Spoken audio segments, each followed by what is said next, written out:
Good morning, all. Brian S. Pratt here. I'm going to read chapter 24 of Fires of Prophecy, book 2 of the Morsai Saga. I'm a little tired this morning. No real reason, just woke up tired. So, chapter 24, this one's going to be about Micah. As you know, he just, in the previous chapter, he took a boat.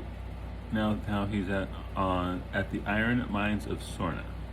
James is still trying to find him, but he's pretty much given up hope on that. It's been a long time, and he didn't see his value to James and why he would even bother. Anyway, chapter 24. As they followed the road leading down into the pit, they passed several wagons on their way back up. Michael had to press close to the inner wall in order for the wagons to make it past. He looked into them and discovered they were filled with rocks. Once the wagons passed, they resumed their march down into the pit. Once they reached where the sunlight could no longer penetrate, the sound of hammers came from the depths. They continued down and passed the mouths of other passages branching off into the rock. At the third such branching, Michael saw a group of slaves using pickaxes and hammers as they pounded away at the rock. It's a mine. The slaves then picked up and carried the rocks removed from the wall to a nearby wagon. Is this my fate? Am I to spend the rest of my life underground? Worse fates than this had coursed through his mind at various times since the fall of the City of Light. They passed by many other such branching passages as they continued to make their way deeper into the depths of the mine. Most had slaves working to remove the rock. When they finally reached the bottom, they entered a long, wide tunnel leading off to the distance. This tunnel looked more a continuation of the road than another offshoot. It was wider than the others had been, and many tunnels branched off like veins from an artery. Spaced periodically along the tunnel were lanterns hanging from pegs in the wall to light the way. Empty wagons throughout the tunnel waited to take the place of ones currently being filled. The horses were removed from the empty wagons and hitched to a full one, which was then taken from the pit. They didn't progress far before a man came over and they were brought to a halt. He spoke to them while others divided. He spoke to them. Oh, never mind. He spoke. Yeah, let's take off that to them. He spoke while others divided them into different groups. To Michael's relief, Blacktooth was taken away by one of the guards and led back up to the top. 5 others were regrouped with Michael, and once the man stopped talking, they were led deeper into the mine.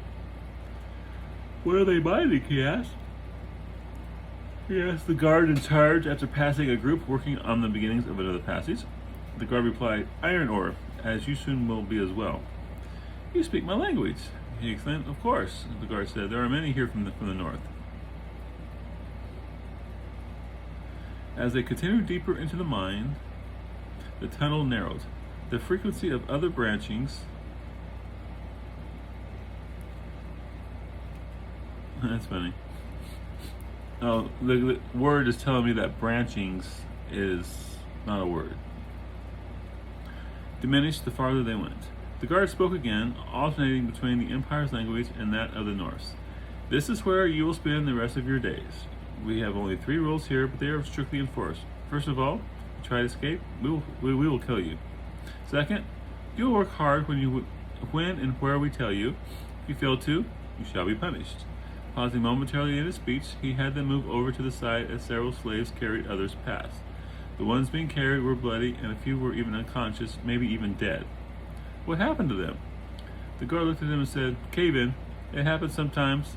That's why you're here." Once they were past, the guard got them moving again, and they walked in silence until Michael asked, "What's the third rule?" "Don't hurt or hinder other slaves." "That's nice of you," Michael replied. The guard paused and turned back to look at Michael. "Nice?" he asked with a short laugh. "Hardly. Slaves are expensive, and we have a quota to mine each day. We will not have anyone interfering with our schedule. Understand?" Michael nodded and continued to follow with his group farther into the tunnel. It had grown very dark, with only occasional patches of light from a lone lantern illuminating slaves hard at work mining ore from the walls. They reached the branching tunnel, and the guard moved into it. He led them until they reached a gang of slaves hard at work chipping ore from the walls. One slave, who carried a whip, came over to them. This is Essen, the guard explained. He will be your overseer, and you will do as he tells you. New bunch, eh? Essen asked the guard as they neared. Just arrived today. Good, Essen told them. We've been falling behind our quota, and old Vorn has been complaining. Not your fault, though, the guard said. Since that cave-in took out half your group. Essen nodded and said, I know, but try tell that to him. The guard laughed as he turned and headed back the way they came. Turning to the new arrivals, Essen announced, My name is Essen, and welcome to the mines of Sorna. Whether you live or die will be determined by me. Understand? 6 heads nodded agreement. All right, he said as he handed each a pickaxe or hammer. Michael received a pickaxe. Here we dig out the iron ore that the Empire needs. We have a quota that must be achieved each day. He glanced at the new arrivals and said, We will meet it, or you will wish to whatever gods you worship that we had. One by one, he took the new arrivals and assigned them to work with a slave who had been there for a while. Each of you is to work alongside your partner. Learn from them, and any questions you have, be sure to ask them, he explained as he paired them up. Michael was partnered with a man of about 20 with sandy hair. Name's Nate, the man said as he extended his hand. Taking the offered hand, he returned it with Michael. Here, let me show you what to do, he said. Take your pick and swing it at the wall as hard as you can, he said as he demonstrated by striking the wall. You want to strike near the veins of iron that run through the stone. He showed Michael what the veins looked like and watched as he took a swing at one. Sometimes it takes several hits before it will come loose. If the first hit doesn't work, then strike in the same place again until some falls away. Michael raised the pickaxe and swung with all his might. The jolt of the pick hitting the stone caused his hands to sting. Not bad, Nate told him. You don't want to stop, though. Try to find a rhythm and keep swinging. We have a lot to do before the day's over, he explained as he took up his own pickaxe and resumed chipping chunks from the wall. Michael took up the pickaxe again and struck the wall. This time a sizable chunk came loose and fell to the ground. He looked at Nate, who smiled and nodded in approval. They continued chipping away until they had a sizable pile at their feet. Then Nate had him pick up the chunks and carry them to the waiting wagon where he dropped them in. They continued like that for a while, chip away the stone before carrying it to the wagon.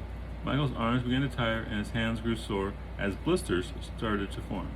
Nate noticed that he was slowing down and said, Keep up. He nodded over to where Essen watched another pair. You don't want Essen to think you're slacking. Doing the best he could, Michael continued to chip away with the pickaxe despite the sores on his hands. After a little while longer, his back and arms ached something awful. Essen hollered, Rest break! The slaves gave out with a collective sigh, especially the new arrivals, as they rested their pickaxes on the ground. They went to where Essen stood with another slave holding a bucket of water and a sack containing stale bread. The slave went around the group, giving each a piece of bread and drink of water that he drew from the bucket with a ladle. We get 3 such breaks a day, Nate informed him. They're not doing it to be nice, but so we can have the strength to continue removing the ore. Oh, said Michael as he took his piece of bread and drank from the ladle. It seemed like he had just received the bread when Essen announced, Back to work! With a groan, the new slaves returned to the wall with their partners and resumed the arduous work of removing the ore. Shortly after the break, Michael turned as he heard Essen's whip strike out and hit someone. Who gave you permission to stop working? He shouted at one of the new arrivals. But my hands are sore and bleeding, the man wailed as he held out his hands. I don't care if they fall off, he shouted, knocking hands away. Grab your pickaxe and continue working. When the man hesitated, Essen lashed him twice more. The man grabbed his pickaxe and started chipping at the wall. See? Nate told him. You don't want to be found slacking. He got off easy because he's new. If he's caught again, he'll be given a much worse task.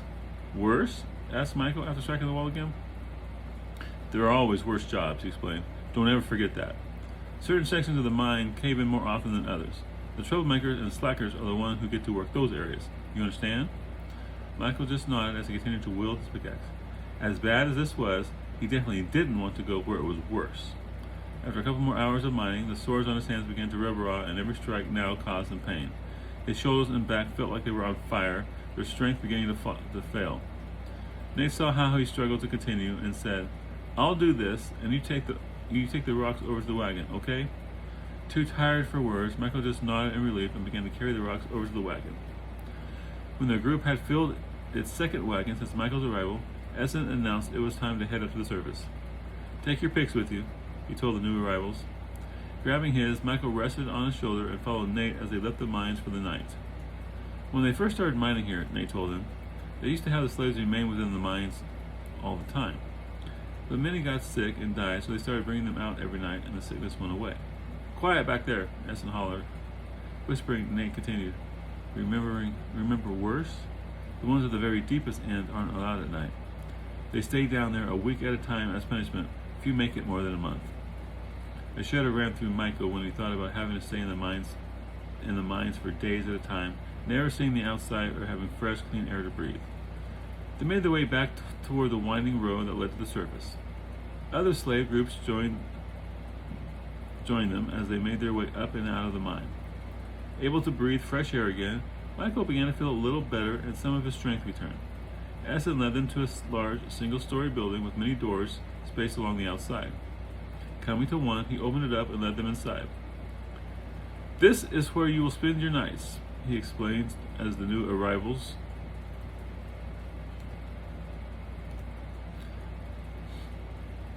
dropped to the floor, one even passing out. No one is permitted outside during the night. Once they were all in, he said, in a little bit, someone will bring you food and water. He glanced around at the exhausted new arrivals, and then to the one who had just passed out. Use this time to rest. I expect you hard at work in the morning. Just before he left, he said, share the food evenly. Those who don't will go without for a day. He glared at everyone before leaving and shutting the door. When the door closed, the new arrivals began to complain and bemoan the situation. Shut up, one of the old-timers said. You'll get used to it after a while, another added. Yeah, a third said. The first couple days are the worst, but your hands will toughen up. Michael looked at his hands in the dim light coming through the cracks in the walls and the one lone window. Open, oozing sores covered them, each one adding its voice to the throbbing pain. When the food arrived, the old-timers made it a point to share evenly with the newcomers. In fact, Nate actually gave Michael some of his portion, saying, you can have some of mine, it looks like you could use it. The old-timers knew that a poorly fed worker only hurt the group, and it was a group that counted down there. Everyone looked out for each other. Those who didn't tended not to make it long. Thank you, he said, gratefully as he took the offered portion. The bread and meat weren't the freshest he'd ever had, but after all the exertion in the mines, it tasted wonderful. Not nearly enough to fill him completely, but enough to quiet the grumbling in his stomach. After eating, he went to a corner where he quickly fell asleep. Now, some of this, how they treat the slaves, I think comes from the fact that I grew up watching Charlton Heston and the Ten Commandments. There's that scene where he's building the Seti's treasure city, right? And he gave the slaves food. You know, broke into the temple's granaries and stole the grain from the gods, right? And fed the Hebrew slaves. And then how he also had them take 1 day in 7 as rest. And when everyone complained at him, he says, you know, a tired, starving slave, you know, doesn't make many bricks. And then he shows them the results, and it's like this massive city's being built, right? So I always stuck with me. So, you know, these guys here who are running the mines, I'm sure they started out treating the slaves really poorly, and they weren't getting quotas filled. And then, you know, they changed things up, and now they realize if you feed them at least sufficiently, give them a little fresh air every day, let them rest now and then, you'll get more out of them in the long run. So that's why I do it. Will they actually do that? I don't know. It seemed like he no sooner had fallen asleep before Essen was there getting them up. After a quick meal, they were again marched back down into the mines. Michael's arms and back were stiff and aching. It was all he could do just to carry that heavy pickaxe as he descended into the mines. They arrived back at the same spot they worked the day before and commenced to mine the ore. Now, I've had comments about this, about Michael in the mines. Now, keep in mind, he hasn't even hit puberty yet. So would they take someone that young into the mines? It's possible. It's possible. Because, you know, he's just getting his, he's going to start bulking out pretty soon, and so he will be a boom. But right now, not so much. It's what it is, right? As the first couple of swings, his arms complained, and by the first break, both his back and arms were again on fire. His hands were slippery from the oozing sores that the swinging of the pickaxe had reopened from the day before. Nate did his best to help. Michael was thankful that his partner was so nice and helpful. As Nate chipped away at the wall, Michael carried the rocks to the waiting wagon and deposited them inside.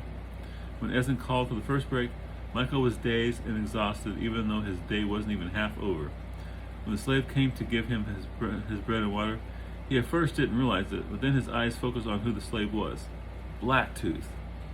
When he reached for his bread, Blacktooth gave him a dark look and dropped it to the ground before he could take hold of it. When he gave him the ladle, he found that it was only half full of water. Blacktooth gave him an evil grin as he took the ladle back.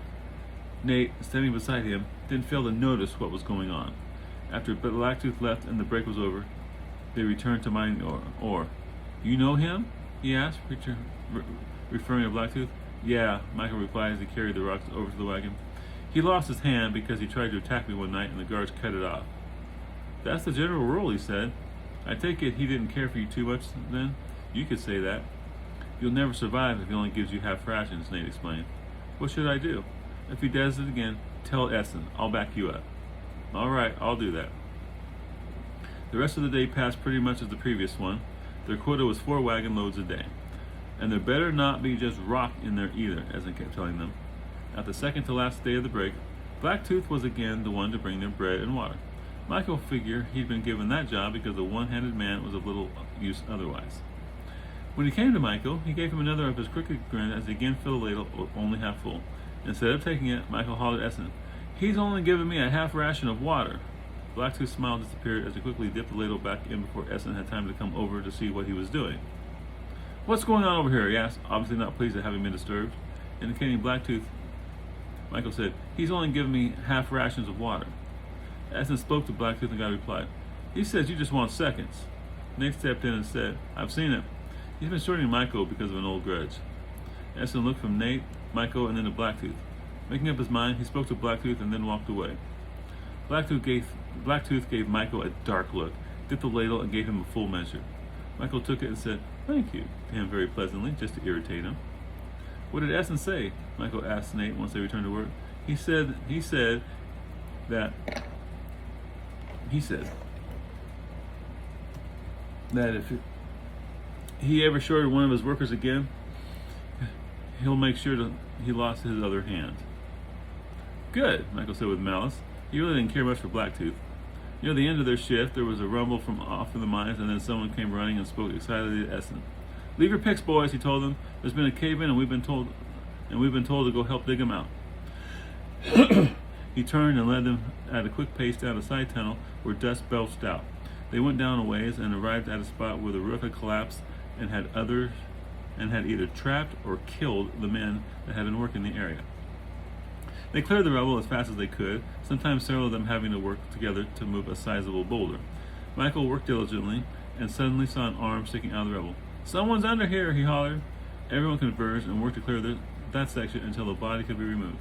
Michael got sick when he saw the skull had been smashed and the man's brains oozed through the cracks. They found 3 more bodies before they broke through to the other side where the rest of the crew had been trapped. One had a broken arm and another a broken leg. The rest had come through unscathed. After they removed the rubble and the men were taken back to the surface to mend, Essen led them back to their area. On the way back, they encountered a group of men coming with timbers and hammers to shore up the collapsed area. Once back and again picking away at the wall, his mind kept returning to the cave-in, and he couldn't get the picture of the man's crushed skull out of his mind. The tunnel felt smaller than it had, and every noise scared him in thinking the tunnel was caving in. When they at last headed back up to their room, Michael was happy to be out of there. All night long, he had dreams of being trapped inside the tunnel as it caved in around him. And that's chapter 25. So Michael has settled in as being a slave miner in the iron mines of Sorna. He's got Nate as his partner, and they're helping each other. I guess when you're in the mines down like that, you know, the people you work with are going to be like family because they're really all you got. And it's like them against everybody else. And so, all right, next will be chapter 25. I'll do that tomorrow. We've only got about 6, 7 more readings to go, and then I'll be done. And just a reminder, once I'm done with Fires of Prophecy, I will stop I will pause reading chapters until Relic of the Ancients is done. At which point I'll resume with Warrior Priest. And I guess that's it. If you guys have any comments, I always respond. Because I'm not getting enough. It's not that I'm getting too many now where I don't have time to respond. I only get like a couple a day. So if you guys got a comment, question, throw them down there. If you got a question about anything, I'll most likely create an FAQ video and post it to my FAQs. If you haven't seen those yet, yeah, I got quite a few playlists. If you haven't looked at my playlists, you can give those a look, because some of it's interesting, some of it's more interesting. And I got one more. I got another subscriber last night. So that was exciting to wake up to that. Got 171 now. 829 to go. Woohoo! Y'all take care.